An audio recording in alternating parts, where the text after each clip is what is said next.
శ్రీకాళహస్తీశ్వరాలయంలో శ్రీ గురుదక్షిణామూర్తి స్వామి వారికి ప్రత్యేక అభిషేక సేవ వేదోక్తంగా నిర్వహించారు.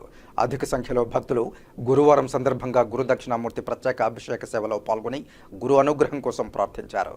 శ్రీకాళహస్తీశ్వరాలయంలో గురువారం సందర్భంగా గురుదక్షిణామూర్తి స్వామి వారికి ప్రత్యేక అభిషేక సేవ శాస్త్రోక్తంగా నిర్వహించారు.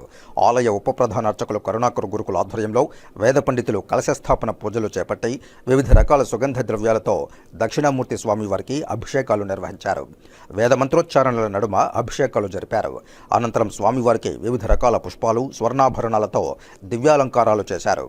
అనంతరం ధూపదీప నైవేద్యాలు నివేదించి పూర్ణహారతులు సమర్పించారు. ఈ అభిషేక సేవలో విశేష సంఖ్యలో భక్తులు పాల్గొని గురుదక్షిణామూర్తి స్వామి వారి అనుగ్రహం కోసం ప్రార్థించారు. ఈ కార్యక్రమంలో deputy EO Krishna Reddy, assistant commissioner Mallikarjuna Prasad, ఆలయ temple inspector Hari Yadav, temple superintendent Nagabhushanam Yadav, AEO Lokesh Reddy, PRO Subrahmanyam, ఆలయ అధికారులు పాల్గొన్నారు.